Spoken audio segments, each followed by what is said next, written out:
when I started running in 2020 to try to run a marathon, I was just trying to, get in shape and feel good and get my body right. And then the opportunity came, and the rest was history. It was one of the most fun, exciting races of my entire life. I ended up running at 2:49 in New York City, and it was just an awesome experience, very beautiful. Didn't stop. What's the next goal? 2:45? Let's go big. Let's try and break 2:40.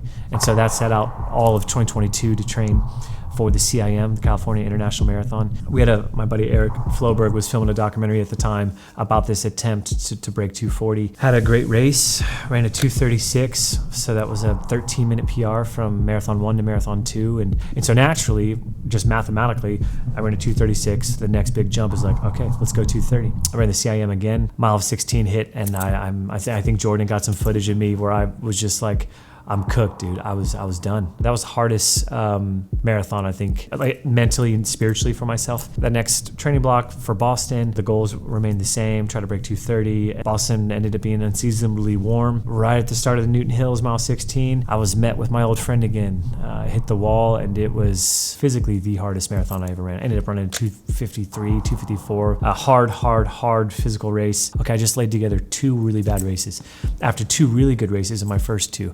All right, what can we do? What worked, what didn't work? The whole training block, let's just dial in my nutrition. And I was able to do that for Chicago 2024. Again, got met with a little warm at the start, 58 degrees, close to 60 on the start, which is just not ideal. But my hamstrings had other plans. So my hamstring had been kind of a reoccurring thing during those 3 non-PR marathons. I ran a 2:37.09. My PR is a 2:36.49. And success for me on race day looks like as soon as I cross that finish line, the thought that comes into my mind is, let's go, Joe!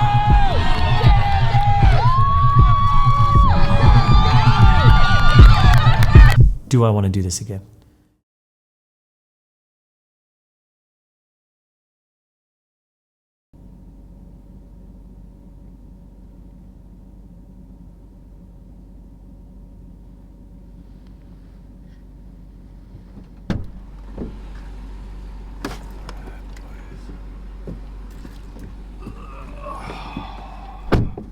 Let's get it.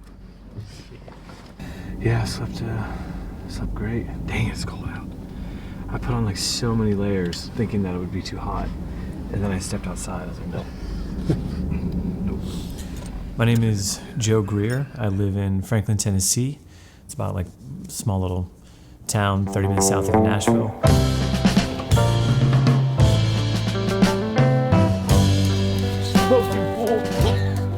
You don't stand a chance, pal. Never. It's gonna be like 20 years before you can beat me. 20. My wife Maddie and my son Oliver. We've been here for about 4 years by way of New York City. I'm a photographer. That's what I do full time. Shoot for a lot of amazing companies and brands. I get to travel the world and get to pursue some personal passion projects. And it's one of the best things in my life is that I get to work as a photographer for a living. It is an absolute blessing. But I'm also a dedicated, passionate marathoner.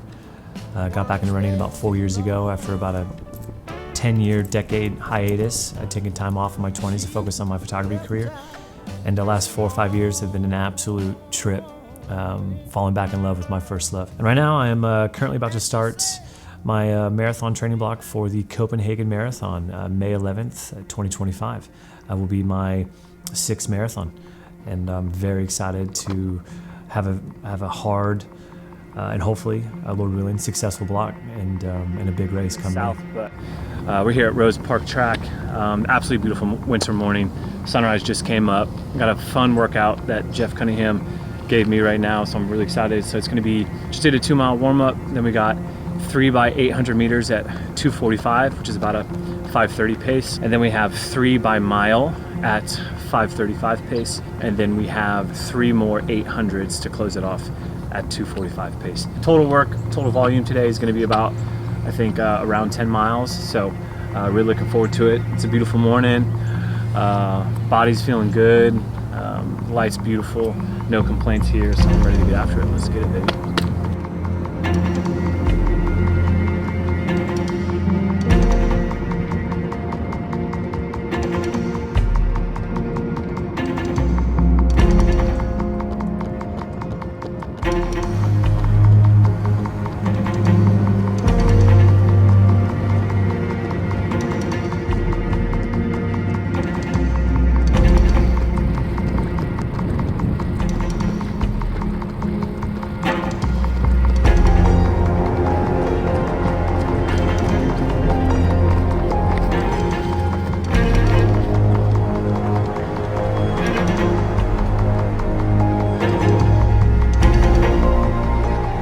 shared recently that Nick kind of opened up my eyes about fueling, because I never really did it, ever. Like, I fueled for marathons and that was about it. No long runs, never fueled. Hard workouts, never fueled. Literally just depended on whatever I ate the night before to get me through that workout the next morning. And so I no longer train fasting anymore. And so that has been a massive game changer. Like, getting all the products, okay, this works for me, this works for me. Mango gel's the best, it's my favorite for sure. Knowing, you know, how all these products work and how G1M is the best product on the line, in my opinion, and what that's able to do for endurance athletes. And so it definitely locks me in more. But also too, like, becoming a new father in the last year, that has lit a fire under me. Yes, you can be talented. Yes, you can be fit. Yes, you can run fast. Yes, you can hit your splits. Yes, you can have the best strength regimen. Yes, you could have bulletproof hamstrings. But if you do not know how to properly fuel your engine, your machine that you have built, that you've worked so hard crafting, if you cannot give it the proper gas, the proper fuel, it's not going to run. It's not going to run efficiently. But for me, I've got a really beautiful system now that works incredible for what I'm doing, and it's been an absolute game changer. Fuck yeah. 2:30. 2:27. Last rep. Hopefully, in 4 months, that'll be a beautiful foreshadow of what I run at Copenhagen. 2:27. Oh, that was great. Thank you, Jeff, for such a good workout.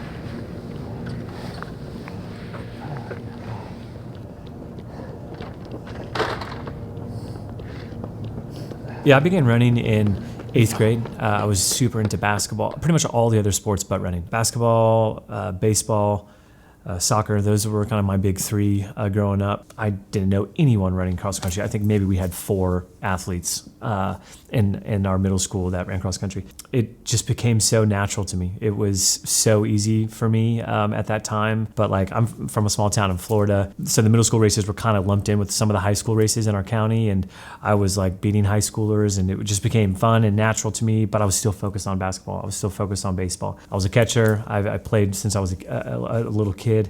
And I was fully confident that I was going to make the baseball team freshman year, and had tryouts. It was a 3-day tryout. At the end of the tryouts, the coach pulled me in and was like, "Son, we do not have a spot for you on the baseball team.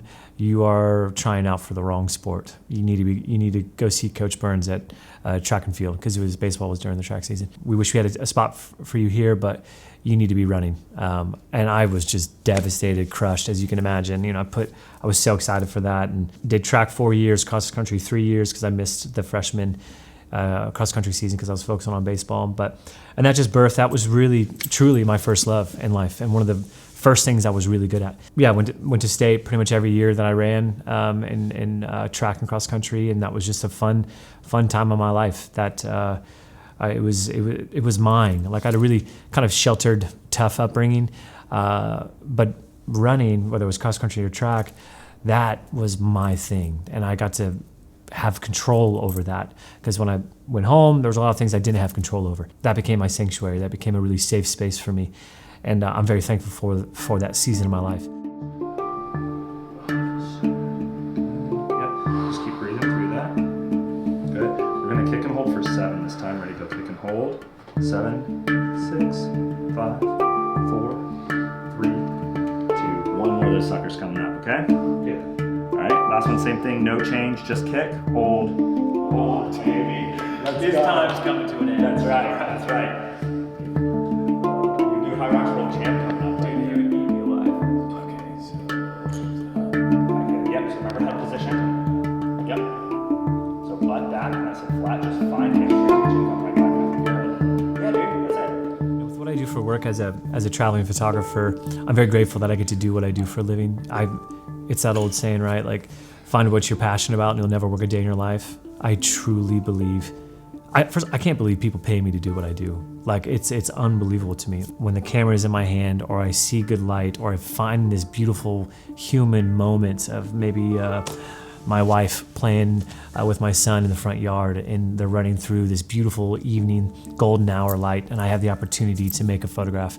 Or I'm on the streets of New York, and primarily as a street photographer, and I'm just feeling the energy of the streets and life passing me by. Fortunately, that allows me to travel. But unfortunately, that has become pretty challenging when you have high goals and you've set high standards to try to break a really terrifying goal of 2:30 in the marathon. That has become pretty challenging. Long travel days. I just got back from Australia, 15-hour flight both ways, trying to work in workouts, speed workouts, long runs. I'm in a new city. I'm unfamiliar with the terrain. I'm unfamiliar with the routes. I don't know which direction is which. It's an opposite season. Be flexible. And that's like my word of the year. Joe, be committed, be dialed in. Set your plans when you're traveling. Just do whatever you can to get the run in. If it has to be at 10 p.m., it has to be at 10 p.m. If it has to be at 4 a.m. before your shoot at 7, do what you got to do. You know, when I text Jeff, I can't get my run in because of travel. I was like, so what? I leave for India on January 25th. I'm going to be there for 2 weeks, and that's going to be probably my biggest work, travel, running, training, scheduling I think I've ever faced. It's at the start of my Copenhagen build. Embrace it and believe the word, like I said, the word that I'm holding on to this marathon build and the rest of 2025 is just flexibility. I like my morning runs. It's become very spiritual. I'm a very ritualistic person. My son wakes up around 6:30 every morning. So I try to get out before that. So when I get home, he's waking up. I can help Madison when he wakes up. And it's been hard to not have that routine when I travel, but it's I've been able to figure it out, and it's hard, but you know we get the work done. But we're in a really good groove right now, and I'm just so grateful that I have her support with this whole silly freaking running marathon thing. It's crazy, man. It's absolutely nuts. But I'm grateful to have her support as well as the support of my in-laws. They've been able to come to a lot of my races, and that's not something I had growing up. Family never really came to my races, so to have been married into a beautiful family like that, and to have their support means the world. And then they're another big reason why I run and why I run hard and why I train hard is because they've invested time and money and support in me and this crazy dream in my mid-30s of trying to be the absolute best that I can be and break these goals that I have. And so to have their and Maddie's support means literally the world, and I do this for them.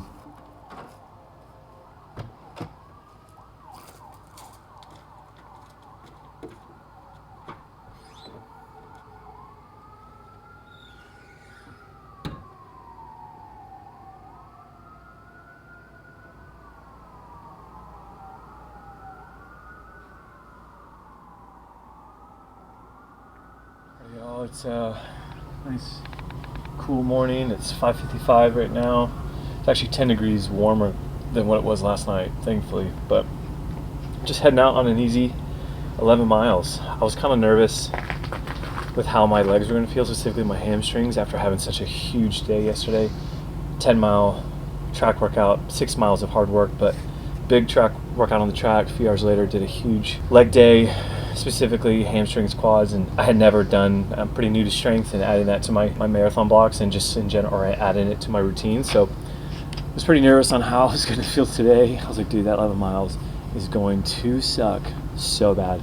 But I think because of the sauna and the plunge, my legs feel surprisingly really good and really fresh after all that hard work. So I'm very stoked that they're not absolutely dead and that today's run will be somewhat pleasant. So we're going to go on some of my normal routes I do around Franklin. I'm very excited to take you guys along, but pretty chill, easy 11 miles. It's going to be great.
11 miles right around a 7:30 pace.